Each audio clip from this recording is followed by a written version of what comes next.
Hola, ¿cómo están? Soy José Castro y hoy vamos a tratar el tema de los riesgos laborales presentes en el recinto laboral que son controlados en el marco del sistema de gestión de la seguridad y salud en el trabajo aprobados para el presente periodo. Bien, sobre este particular lo que tenemos que manifestar es que existen, yo diría que cuatro riesgos fundamentales que hoy por hoy tenemos que controlar, supervisar y tratar de encaminar los mayores elementos de prevención de riesgos para evitar que puedan suceder accidentes, que se generen enfermedades o que seamos vulnerables a situaciones inesperadas, ¿no? Pues bien, estos los podemos clasificar de la siguiente manera como riesgos de inseguridad, que son los que generan accidentes y estos pueden ocurrir hasta en fracciones de segundos. Estos están reglamentados por normas que imponen que los empleadores tengan que dar aviso al Ministerio del Trabajo cada vez que se produce un accidente, ya sea de características mortales o eh, accidentes incapacitantes, o sea, no mortales, ¿no? Y la diferencia va a radicar en que cuando se produce un accidente mortal, es el propio empleador el que tiene que dar parte al Ministerio de Trabajo respecto a la ocurrencia de este suceso fatal, ¿no?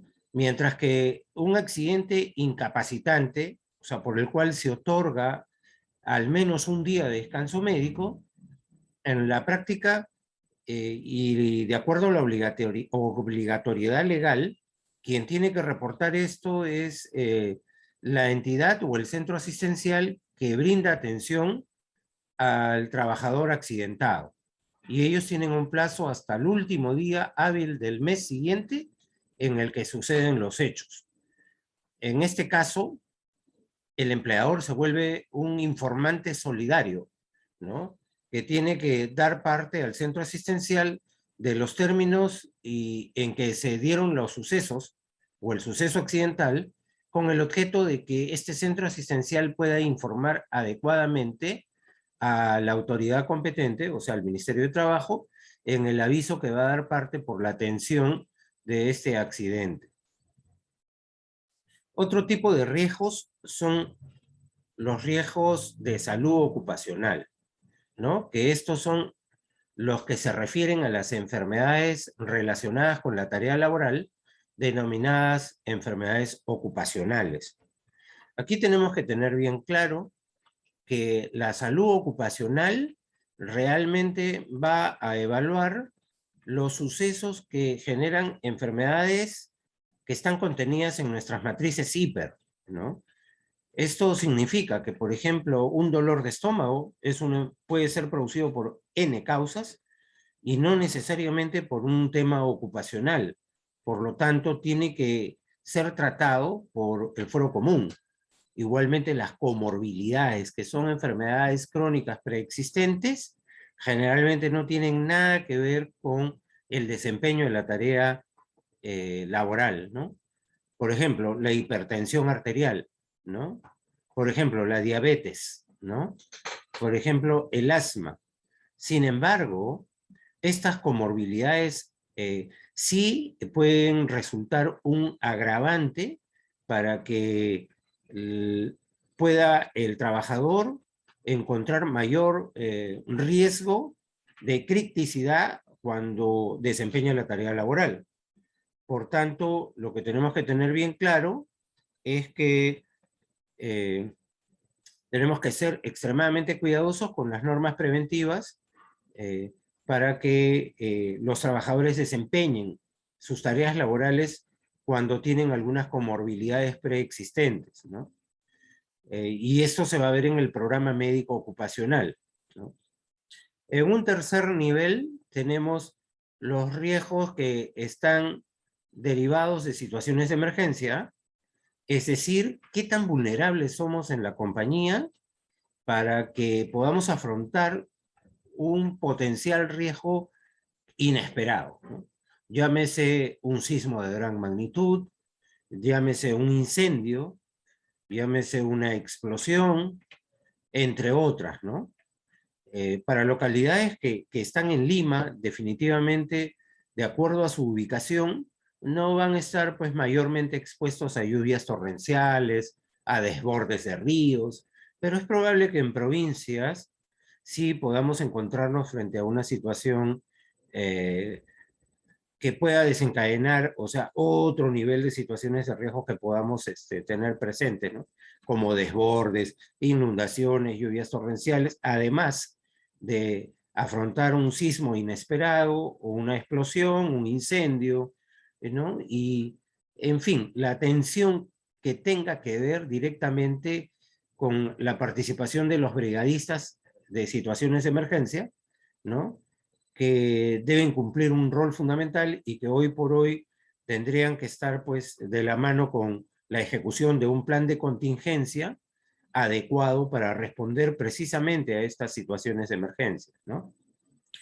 Y un cuarto nivel, que es el que está determinado por la pandemia mundial de la COVID-19, que como saben hoy por hoy ocupa la mayor parte de la atención de los criterios preventivos para que nosotros en el marco de nuestro sistema de gestión podamos tener que hacer frente a normas preventivas que son de carácter general, porque en realidad el riesgo COVID no es precisamente un riesgo laboral, ¿no?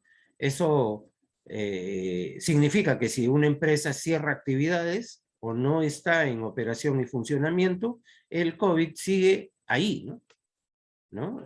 O sea, el riesgo de la COVID-19, o sea, sigue ahí en el mercado. O sea, yo diría que es un riesgo producto de la pandemia que tiene que ver, o sea, con un nivel de afectación mayor a toda la sociedad en su conjunto y no se restringe a la tarea laboral. Pero, sin embargo, nosotros tenemos que generar normas preventivas para evitar que o sea, se vuelva pues un riesgo demasiado radical para la ejecución de nuestras tareas laborales. Y para ello tenemos que cumplir en el marco del sistema un nivel de prevención que nos ayude a poder afrontar situaciones inesperadas también por esta pandemia, ¿no? Bien. Es muy importante distinguir qué cosa es el rol de participación de los miembros del comité que deben inspeccionar en materia de estos riesgos, ¿no? Eventualmente en las situaciones potenciales que generan accidentes de trabajo, pues debemos tratar de neutralizar el riesgo en donde se origina, ¿no? Controlar el riesgo durante el proceso de operación y la última barrera que existe para protegernos de cualquier accidente o enfermedad tendría que ver con el uso adecuado de equipos de protección de personal, ¿no? También, por otro lado, debemos ser muy atentos a la ocurrencia de malas prácticas por parte de los trabajadores, ¿no? Generados mayormente por una conducta inadecuada o por movimientos forzados que potencialmente en el tiempo podrían generar enfermedades ocupacionales, ¿no? Y aquí tenemos que ser sumamente cuidadosos con el ejercicio de las funciones en condiciones adecuadas, ¿no? Por ejemplo, si un trabajador pretende levantar pesos para manipular cargas, o sea, tenemos que tener presente de que hay una técnica para el levantamiento de cargas, ¿no? Para poner el mayor esfuerzo sobre las palancas del cuerpo humano y no sobre las partes más débiles como son la columna vertebral, por ejemplo, ¿no?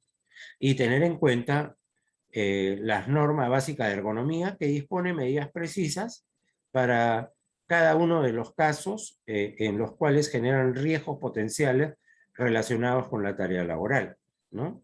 Y para eso nosotros en nuestras matrices CIPER, basado en la aplicación de una norma técnica internacional, hemos identificado 6 grupos que concentran los tipos y factores de riesgos, ¿no? Dentro de los cuales también está considerado el riesgo COVID.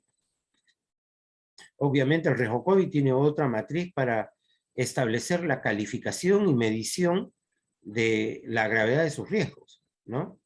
No es la misma metodología que se aplica para utilizar la valoración de los riesgos que utilizamos en las matrices CIPER, ¿no? También hay que tener en cuenta en estas inspecciones el identificar muebles, máquinas, equipos, elementos que puedan estar mal anclados a las estructuras, que ante una emergencia de un sismo de gran magnitud puedan desprenderse y bloquear las rutas de evacuación y de rescate. Tenemos que también controlar que las estructuras de la edificación del inmueble que se utiliza como recinto laboral se encuentren en buenas condiciones, ¿no? Y que los equipos para afrontar la respuesta a las situaciones de emergencia, llámese los botiquines, llámese los extintores, las luces de emergencia, entre otros, estén en buen estado y cumplan la función para la cual han sido destinados, ¿no? Con la vigencia que debe imperar sobre cada una de estos equipos o elementos para hacer frente a una situación inesperada, ¿no? En el caso del COVID específicamente, tenemos que fundamentalmente respetar la política gubernamental, que ya es ampliamente difundida y conocida, en el sentido de usar mascarilla, y en conglomerados tenemos que usar doble mascarilla. No se ha escrito nada, ni se ha dispuesto nada a usar doble mascarilla en el centro laboral, pero yo diría que si realmente se puede usar, es mejor utilizarla, ¿no? Sobre todo por las nuevas variantes que están apareciendo, que son de muy rápido contagio y que implican una desfragmentación de la cepa original, y que ante el uso de doble mascarilla podríamos nosotros tener, o sea, una mayor opción de defensa, ¿no? Hay que igual emplear la buena práctica de lavarse las manos permanentemente y desinfectárselas, ¿no? Permanentemente, ¿no? Y sobre todo hay que guardar el distanciamiento físico corporal que impera en estos momentos. El último que se ha dado era de 1,5 metros de distanciamiento, y finalmente hace muy poco ha salido una reciente norma que habla de 1 metro, ¿no? Pero si podemos seguir manteniendo el 1,5 metros, yo creo que sería lo más adecuado, ¿no? Igual, tenemos que controlar la temperatura para el ingreso al recinto laboral, ya sea de los propios trabajadores, y en las áreas de atención al público, igualmente tenemos que controlar la temperatura, y sería muy conveniente tener una bandeja para desinfección de zapatos y zapatillas, ¿no? Al momento del ingreso al recinto laboral o al área pública de atención. Debemos tener presente que los accidentes ocurren porque la gente generalmente incurre en actos de exceso de confianza, ¿no? Y este exceso de confianza y otros factores personales hacen que verdaderamente la persona no tenga en consideración el riesgo al cual se somete en el momento en que va a ejecutar una acción que muchas veces se vuelve temeraria porque la conducta no es controlada, ¿no? Veamos algunos ejemplos de medidas de prevención comunes que debemos tener en un área administrativa, sobre todo, ¿no? Por ejemplo, referida a el uso y la adecuada instalación de computadoras, ¿no? Noten que en esta figura se ven, pues, detrás de la instalación muchos cables desordenados, ¿no? Cuando en realidad estos se deberían ordenar y estar atados con precintos de seguridad para que puedan tener, pues, una posición correctamente implementada, como la que se ve en esta figura, ¿no? En donde ya no aparece ningún cable, porque efectivamente toda la maraña de cables que están aquí han sido perfectamente ordenados y agrupados por un cintillo de seguridad que tiene muy bajísimo costo y que solamente requiere nuestra atención para buscar un ordenamiento adecuado. Esto evita que nosotros podamos al estirar las piernas en la posición, jalar un cable, generar un cortocircuito, generar pérdida de data, desconexión y, ¿por qué no? O sea, electrocución, ¿no? También debemos evitar sobrecargar los puntos de toma de corriente, ¿no? Muchas veces se compran estos múltiples, ¿no? Y se tratan de enchufar en una sobrecarga al punto por el cual se brinda la toma de corriente, ¿no? Entonces, yo me animaría a pensar, en primer lugar, que debería de existir una correcta administración de las cargas dentro de las diferentes áreas del recinto laboral, ¿no? Y deberíamos también utilizar, pues, supresores de pico, unidades para administrar correctamente la administración de la corriente para cada uno de nuestras máquinas y elementos y peces que utilizamos para el ejercicio de nuestra función, ¿no? Otro escenario que tenemos que tener en cuenta es que muchas veces la sobrecarga de estos puntos hace que se generen, pues, o sea, contactos de corriente inadecuadas que generan, pues, o sea, cortocircuitos, ¿no? Fíjense cómo se muestra en esta figura, en donde ya se produjo un corto con una pequeña explosión mínima que ha, pues, fogonado, o sea, toda la zona del tomocorriente. Y en otros casos, a veces se produce un cruce que puede iniciar, o sea, el incendio, incluso prendiéndose los cables de administración de corriente al punto, lo cual es sumamente peligroso, ¿no? Otro ejemplo sería el uso o el dejar elementos inapropiados en los pasadizos y zonas de tránsito, ¿no? Llámese, pues, dejar cajas, elementos extraños a una zona de tránsito peatonal, como se puede observar en la imagen que está mostrándose en este momento, ¿no? Otro escenario es que a veces producto de extensiones, o sea, se dejen, o sea, después de ser usadas incluso, o sea, en medio de lo que sería los pasadizos o la zona de tránsito peatonal, en donde en ambos casos el personal que pueda transitar puede tropezar y sufrir una caída al mismo nivel, algunas veces con consecuencias de baja consideración, pero hay ocasiones en que se dan consecuencias de gran consideración. Así que tratemos de eliminar todo lo que son los elementos inapropiados que se puedan presentar dentro de la zona de tránsito peatonal y en general en las instalaciones del recinto laboral.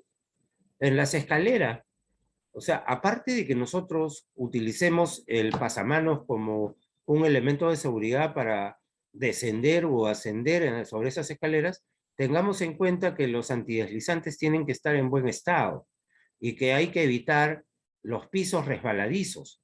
Es muy importante que cuando se genere la limpieza y el piso esté húmedo, se pongan los letreros portables que existen para indicar que es una superficie resbaladiza y que se tenga especial cuidado en el tránsito por esa zona, ¿no? Porque se encuentra todavía el piso secando, ¿no? En cuanto al caso de las enfermedades ocupacionales, yo diría que debemos inspeccionar que los trabajadores tengan una conducta adecuada frente al computador que se va a usar. Lo recomendable es tener una silla que nos permita utilizar la espalda pegada al respaldar y que se produzca, como se ve en esta figura, un ángulo de 90 grados para manejar la correcta posición de las piernas respecto al tronco del cuerpo humano, ¿no? Si es posible tener una ligera inclinación con un ángulo de 15 grados para el soporte de nuestros pies, es ideal, ¿no? Y noten ustedes que aquí hay un descanso articular para hacer el ejercicio prolongado que tenemos frente al computador. La vista nunca tiene que estar hacia abajo para ver el monitor, debe estar al nivel, ¿no? En línea recta, en la parte superior donde termina el monitor, ¿no? De tal manera que nuestra cervical no tenga que sufrir más de la cuenta para poder fijar la visión respecto a la pantalla, ¿no? y la distancia que debe existir como mínimo entre la pantalla y el cuerpo es el largo que tenemos entre el codo flexionado hacia el largo de nuestra mano, ¿no? A lo largo de todo nuestro antebrazo, que llega hasta el largo de la mano estirada, ese debería ser la distancia regular que deberíamos tener, ¿no? Recuerden que el uso del mouse prolongadamente siempre va a generar algunos trastornos, ¿no? En los tendones de la mano, ¿no? ¿No? Y podemos experimentar un síndrome de Raynaud, ¿no? Con un poco de pérdida a veces de sensibilidad en los dedos incluso. Así que es recomendable usar un porta desplazador del mouse que tenga pues, o sea, la variante de hacer descansar la muñeca de la mano para el uso del mouse, ¿no? Como bien mencioné en escenarios anteriores, manipular una carga debe estar tratando de evitar que la parte más débil que tiene el cuerpo humano, que es la columna, ¿no? Realmente haga el esfuerzo para levantar un peso por más mínimo que éste sea. Lo que hay que hacer es flexionar las piernas, ¿no? Pegar la carga hacia el interior entre las piernas y levantarla, ¿no? Eso va a hacer que en realidad el trabajo recaiga sobre la palanca de las piernas y la palanca de los brazos, y no trabaje la parte más débil, ¿no? Así vamos a evitar la presencia de lesiones musculoesqueléticas, como se trata de evidenciar en esta imagen que estamos viendo en este momento, ¿no? Para los casos en que tengamos exposición a humos, gases, vapores, nieblas, brumas, en verdad tenemos que usar adecuadamente un equipo de protección de personal respiratorio previo a la identificación de cuál es el tipo de humo, de gas al cual vamos a estar expuestos. Caso contrario, sin duda alguna, vamos a ser tremendamente afectados y vamos a tener un impacto en nuestra salud que a lo largo del tiempo va a generar pues definitivamente una enfermedad relacionada con la ejecución de la tarea laboral.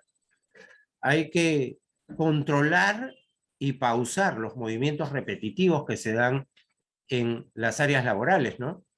Generalmente ahí están expuestos pues, los puestos en cadenas de montaje, los músicos, los digitadores, ¿no? Los cajeros, ¿no? El personal que realiza el ensamble de elementos y partes, el personal de la limpieza, entre otros, ¿no? Porque obviamente al momento de digitar y es tener, o sea, un permanente contacto con el computador por presencia de horas prolongadas, de acuerdo a la organización de la tarea, sin duda alguna, también vamos a tener pues un elemento que nos puede generar pues un malestar, ¿no? Un malestar que sin duda, o sea, puede tener una gran relación con la ejecución de la tarea laboral, ¿no?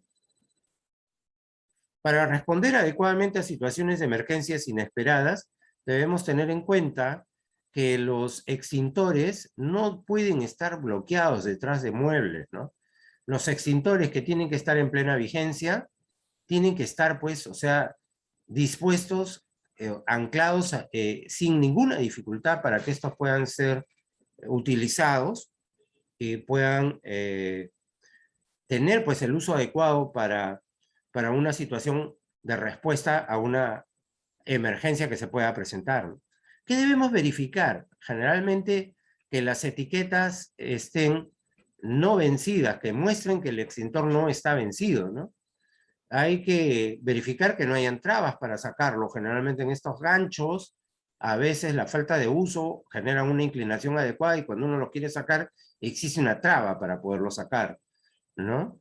Cada extintor también en el cuello debe tener una tarjeta de control para ir llevando a cabo en cada inspección que hacen los miembros del comité, definitivamente el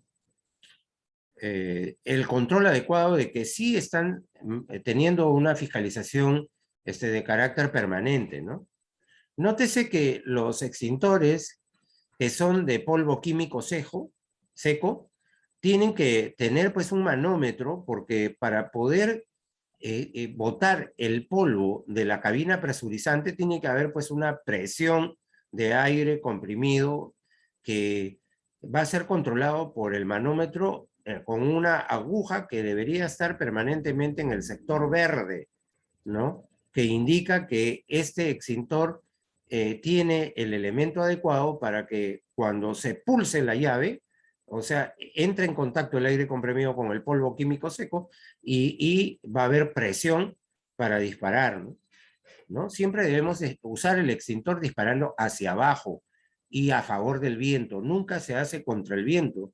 Si nosotros disparamos con el viento en contra, es probable que todo el polvo químico o el elemento que sale para tratar lo que se llama el amago de incendio, ¿no? Porque en realidad el extintor se debe usar para manejar un fuego, y el fuego es un incendio inicial incipiente. Habida cuenta que cuando hablamos de un incendio, ya es un fuego descontrolado que no lo vamos a poder tratar de extinguir con un extintor. Y lo que debemos hacer es dar parte de inmediato pues, a la central de emergencia para que los bomberos ayuden a sofocar el incendio que ya se está produciendo, ¿no? Debemos revisar que los botiquines estén correctamente implementados. No importa la forma que pueda tener el botiquín, ¿no? No se trata de tener una caja, tener una mochila, tener, en fin, un tupper. Lo que se trata es de que estos botiquines estén implementados con los elementos requeridos para poder ser utilizados en un momento inesperado de una emergencia y de atender en una situación de primeros auxilios, ¿no? Deben desecharse en forma periódica los elementos vencidos, ¿no? Y sobre todo, estos botiquines tienen que estar bien ubicados y tienen que estar adecuadamente ubicados como para brindar una facilidad para su uso frente a una respuesta en una situación de primeros auxilios, ¿no? Si tenemos la salida de emergencia, debemos verificar que esas no estén bloqueadas, que no sean controladas con un sistema de automatización que vaya desde una oficina administrativa, pues deberían tener su barra de apertura directamente en el mismo lugar de la puerta y que pueda cumplir con el objetivo de ser, pues, una salida de emergencia. Las luces de emergencia generalmente son lámparas que son activadas con una batería. Esa batería no es eterna. Esa batería tiene un periodo generalmente no mayor a un año. Generalmente, digo, ¿no? Y lo que tiene que hacerse es verificar que verdaderamente el cambio de esa batería esté oportunamente mantenido con el objeto de que las luces puedan funcionar, ¿no? Existen unos botoncitos de prueba en donde en realidad con simplemente presionarlo la luz debería encender, ¿no? Y deberíamos también hacer la prueba general con la desconexión de la llave general para ver si verdaderamente estas encienden. Noten ustedes que estos faros, o sea, son direccionables, porque en realidad si uno instala la luz de emergencia en la parte superior alta, pegada al techo, lo que va a suceder es que si estas no son acomodadas para que alumbren a la zona de la ruta de evacuación, en realidad no serviría de nada, porque alumbrarían en la parte alta y verdaderamente alumbrarían al techo, cuando en realidad lo que se quiere es accionar estos elementos movibles para poder direccionar en giros laterales y en giros verticales para acomodar que la lámpara llegue a iluminar el punto crítico del cual debemos protegernos al momento de utilizar una ruta de evacuación. Esto debe estar complementado, obviamente, por una señalética adecuada para realizar la ruta de evacuación, que debe estar bien orientada, ¿no? Bien expuesta para que cualquier persona con una simple visión pueda darse cuenta por dónde va la ruta de salida, la ruta de evacuación, y entender que en un eventual sismo potencial no debemos usar pues un ascensor, ¿no? Si bien es cierto, la caja del ascensor, que es de puro concreto, al igual que las columnas, serían la zona más segura en una edificación, ¿no? Pues no deberíamos ingresar al ascensor en un momento de un sismo ni después del sismo. Debemos evacuar en forma ordenada y con la tranquilidad que que debería darse después de la ocurrencia de un sismo de gran magnitud, ¿no? Como ya lo habíamos mencionado frente al COVID, tenemos que utilizar señalética adecuada para que potencialmente, dependiendo de las áreas de trabajo, tengamos que usar pues obligatoriamente la mascarilla, en algunas doble mascarilla, en algunos casos usar guantes obligatorios, careta de protección facial. Eso va a depender de las tareas que nosotros vamos a ejecutar, pero potencialmente lo primero es lo primero, la obligación de usar mascarilla, desinfectarse las manos en forma adecuada, con elementos de desinfección, ¿no? Y con elementos de aseo y limpieza, como utilizar un jabón adecuado, líquido de preferencia, y utilizar alcohol para poderse refregar incluso las manos y desinfectarse las manos en forma adecuada, ¿no? Debemos mantener el distanciamiento físico corporal de 1.5 metros, como les decía, en un documento recientemente publicado se ha bajado esto a 1 metro, pero desde mi perspectiva deberíamos seguir manteniendo este 1.5 metros, que creo que nos brinda una mejor posibilidad de evitar ser contagiados y afectados por este virus, ¿no? Debemos también tener en cuenta que la toma de temperatura al momento del ingreso al recinto laboral tenga que ser la adecuada, ¿no? Si vemos que la temperatura ya muestra un estado de fiebre o muestra visualmente, cuando observamos a la persona que va a ingresar con signos exteriores, estar con un malestar corporal o con un malestar que evidencie un riesgo posible de contagio frente a la COVID, entonces, sin duda alguna, no deberíamos dejar ingresar a este público o a este trabajador. Si es un trabajador, reportarlo de inmediato al programa médico ocupacional para que sea evaluado por el médico y se disponga una prueba de descarte, ¿no? Y disponer inmediatamente el aislamiento también de esta persona, entre tanto se obtiene el resultado de la prueba de descarte COVID, ¿no? Que de preferencia debe ser la prueba molecular o la prueba antígena, ¿no? Estas pruebas son mucho más seguras que la prueba rápida, que inicialmente se tomaba a inicios de la pandemia y que hoy por hoy se está dejando de tomar en cuenta, ¿no?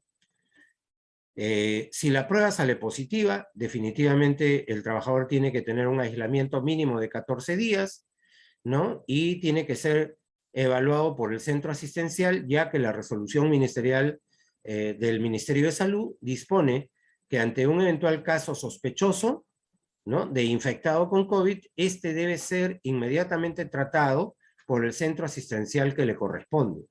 Sin embargo, el centro asistencial le va a dar de alta la enfermedad cuando corresponda, pero para ordenar el retorno del trabajador al centro de labores, habida cuenta que el centro asistencial no conoce las tareas ocupacionales del trabajador, muchas veces le da el alta clínica, ¿no? Pero en realidad el médico ocupacional debería ratificar que el trabajador tiene y está en la facultad de retornar a el ejercicio de la tarea laboral. Obviamente, la señalética, otra vez, es muy importante, ¿no? Tanto para las rutas de evacuación como para poder tener todo lo que es la prevención frente al COVID. Para el control de todas estos riesgos y todas estas tareas, definitivamente en la empresa tenemos un plan anual que contiene metas que son evaluadas con la norma técnica internacional, que establece un calificativo con puntajes que van del 0 al 4. 4 es cuando se cumplen con todos los criterios de evaluación del elemento. Por en cuanto 0 es cuando no se cumple con ninguno de los criterios de evaluación del elemento. Debemos tener en cuenta que en mayo del año pasado salió el decreto legislativo 1499, que establece que mientras dure la emergencia sanitaria nacional, que por cierto ha sido prorrogada hasta fines de este año, existen una serie de actividades y metas en el marco del control del Plan Anual de Seguridad y Salud en el Trabajo que quedan postergadas, porque en realidad la pandemia no permite que se ejecuten a cabalidad, ¿no? Por ejemplo, las acciones de control se pueden dar, pero en forma virtualizada, con el apoyo de del Comité de Seguridad y Salud en el Trabajo, el apoyo de brigadistas, coordinadores de seguridad, en fin, con todo el equipo responsable de que la materia de prevención de riesgos se dé en el recinto laboral e incluso en las actividades de trabajo remoto. Recuerden que el empleador es solidario de lo que pueda suceder con el trabajador mientras éste cumpla órdenes y funciones dispuestas por el empleador.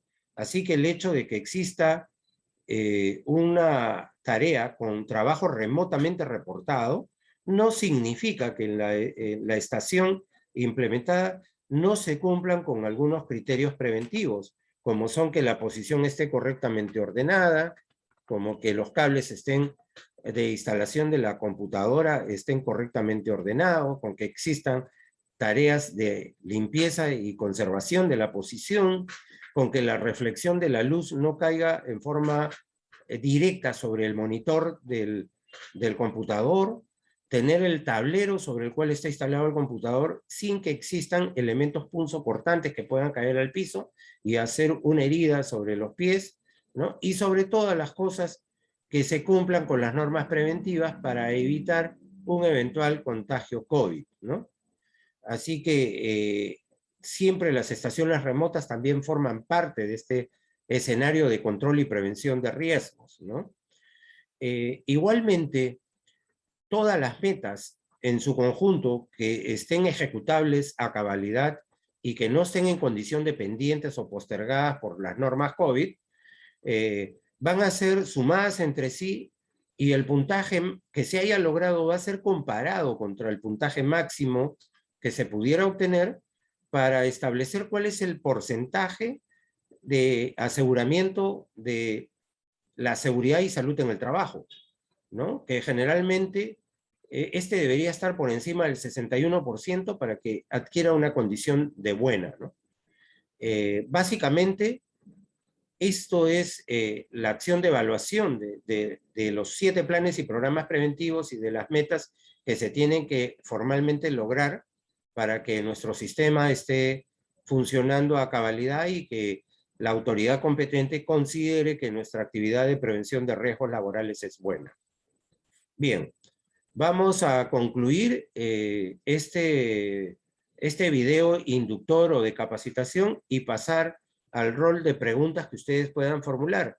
Para ello voy a dejar de compartir la pantalla y vamos a pasar pues al rol de preguntas, ¿no? Pues bien, entonces vamos a ingresar al rol de preguntas.